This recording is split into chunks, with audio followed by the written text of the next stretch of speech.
Hello, doctors. This is FMG Recall 2025 January. Let's discuss one by one. Around 15 questions are there.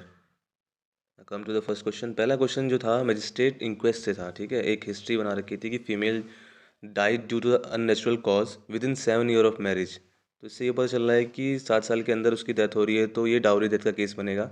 तो हम लोगों ने अभी तक का तो सीआरपीसी सबको मालूम होता है कि 176 होता है, पुलिस इंक्वेस्ट 174 होता है, और सीआरपीसी जो 176 से मजिस्ट्रेट होता है। मगर इस बार बीएनएस पूछ दिया था। ठीक है, बीएनएस पे क्वेश्चन आ गया था।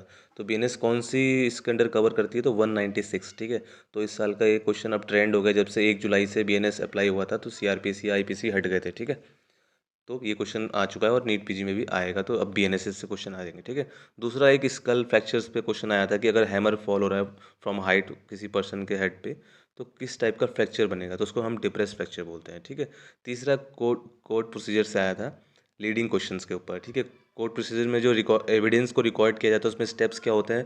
पहला होता है कि ओथ। ठीक है, फिर दूसरा एग्जामिनेशन इन चीफ, दूसरा होता है क्रॉस एग्जामिनेशन, और चौथा होता है री एग्जामिनेशन, और लास्ट में कोर्ट के क्वेश्चंस होते हैं जो जज द्वारा पूछे जाते हैं। ठीक है, तो क्वेश्चन इसमें क्या था कि लीडिंग क्वेश्चंस कहाँ पूछा जाता है। लीडिंग क्वेश्चंस क्या होते हैं, ऐसे क्वेश्चन जिसके आंसर तुम्हें यस और नो के फॉर्म में देने होते हैं। ठीक है, क्या आपने इसको एग्जामिन किया, तो आप बोलोगे यस। ये पेशेंट आपके पास आया था, यस। ठीक है, उस दिन आप थे ड्यूटी पे, यस। ठीक है, तो ये सारे जितने हो रहे हैं वो क्रॉस एग्जामिनेशन के पार्ट में हो रहे हैं। ठीक है, री एग्जामिनेशन में नहीं पूछा जाता है। ठीक, चौथा क्वेश्चन सिफेलिक इंडेक्स, ये भी नया क्वेश्चन बन के आ गया था। हम लोग इसको फैक्चुअल वे में मतलब पढ़ते हैं, फैक्ट है एक तरह से। 82 किसके बीच में आएगा, याद करने वाला पूरा है। ठीक है, तो हम जो सिफेलिक इंडेक्स होता है हम लोग इसको क्लासिफिकेशन करते हैं डोलिकोसिफेलिक, मेसेटिक सिफेलिक और ब्रैकिसिफेलिक्स। ठीक है, तो ब्रैकिसिफेलिक्स में मंगोलॉइड्स आते हैं जिनका सिफेलिक इंडेक्स 80 से 85 के बीच में होता है। पांचवा क्वेश्चन समन से था। समन क्या होता है, अगर समन पे इस तरह से बना रखा था कि अगर दो समन तुमको आ रहे हैं 2 दिन पहले, ठीक है, एक क्रिमिनल केस का है एक सिविल केस का है, और जो दोनों कोर्ट्स हैं वो सेम रैंक के हैं, मतलब हाई कोर्ट मान लो या फिर डिस्ट्रिक्ट कोर्ट मान लो, सेम रैंक के हैं, तो उसमें तुम कौन से समन में पहले जाओगे, तो क्रिमिनल केस में तुम पहले जाओगे। ठीक है, तो तुम्हें रैंक के अकॉर्डिंग भी देखना है, और दूसरा किस टाइप का केस है वो।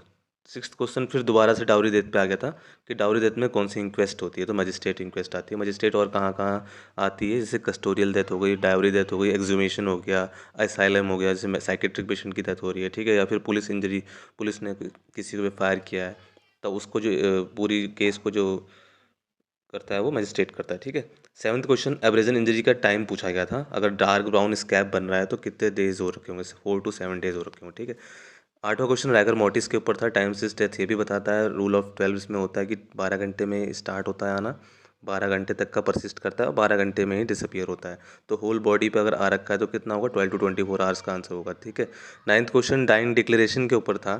ठीक है, उसमें आंसर ये था कि अगर पर्सन की कोई असॉल्ट की केस था, 4-5 लोगों ने उसको मारा था, वो मरने वाला था, तो उसमें डाइंग डिक्लेरेशन में 4 स्टेटमेंट थे। उसमें पूछा था कि can be recorded without oath. ठीक है, इसमें ओथ की कंपलसरी नहीं होती है। टेंथ क्वेश्चन क्या था कि स्टैब किया गया है किसी वेपन से, ठीक है, एंटीरियर एस्पेक्ट ऑफ थाई में, और वो कैविटी के अंदर जा रहा है, तो कौन सी टाइप की इंजरी होगी, तो पेनिट्रेटिंग होगी। ठीक है, पेनिट्रेटिंग। ठीक है, उसके बाद 11 क्वेश्चन ओपी पॉइजनिंग से था। ठीक है, पॉइजनिंग से 2 क्वेश्चन थे।